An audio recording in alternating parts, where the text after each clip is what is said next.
Hi everyone, welcome to my second daily edition.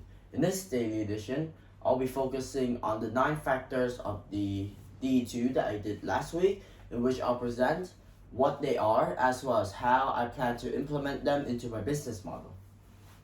So, there are 4 main groups that I want to talk about. First is the customer part, then are the key parts. Next is the cash, everything related to the finances of the business. And lastly is the value proposition. Firstly are the customer. There are 2 parts in this, that is the customer segments and the customer relations. The customer segments is basically just customer targeting, and the customer relations describes the relationship between the business and the customers and how to maintain it. Now, actually in my business model, I already have 2 factors, that is the value proposition and the customer segmenting. So in my customer segmenting, I have already divided my business targeting into 3 groups.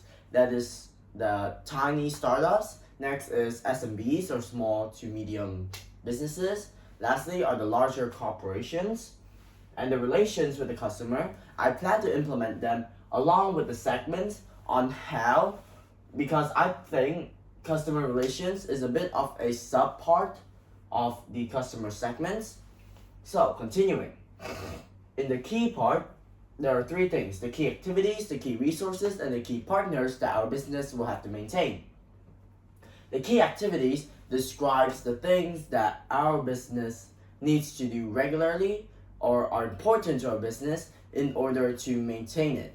So for my company, this would be something like actively working on projects or taking in customer orders. Next are the key resources. Basically, these are what a businesses use in order to have the resources to do the key activities. So, these 2 parts correlate because in order to have our key activities, we need the key resources required for the activities. For example, if a customer requires us to build a website, which is the key activity, the key resource would be the website builder or the website host. Now, next are the key partners. So these are like basically the partners that we use in business. Now our company, as we're service-based companies, we should probably cooperate with a company that has a steady finance as well as more of like a steady brand, a more influential brand, in order to further expand our own, and we can just help each other and cooperate. Now, everything about cash or the finances. There are 3 things. First are the channels, second, the revenue stream, and lastly, the cost structure. Now, the channels of my business. Our business's main income will be from serving customers because we are service, and in order to have service, customers will constantly have to apply into for us. Now, the channels come from 3 main channels. First, segments of the channel, which are the customer targets that I've already mentioned, because the income from these groups vary, and based on the income of these groups, we can advertise our channels in different ways. For example, small businesses, maybe we can just advertise them on social media. SMBs may require a bit more effort in marketing and advertising.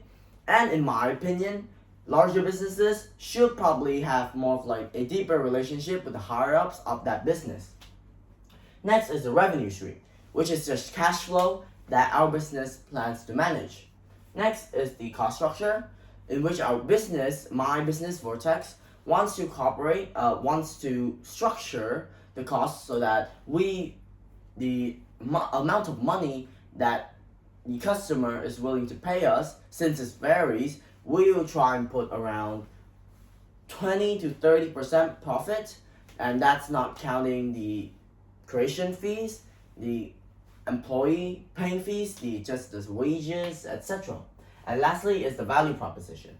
Now, the reason why I put value proposition as its own part is because I believe the value proposition is the thing that presents the company or the business as valuable to the customers, in which we have the business value to the customer segments, because the business value is different from different customer targets. For example, small startups may find us more useful and helpful because they're trying to advertise their brand, while bigger corporations may see us as something like a tool, a cog in the machine. Value proposition, in my opinion, also includes branding and marketing and general advertising, which is why it's so important to have value proposition as my own business. Currently, this part in the business model of mine, I've implemented the practical way in order to achieve the basic steps needed to form a business.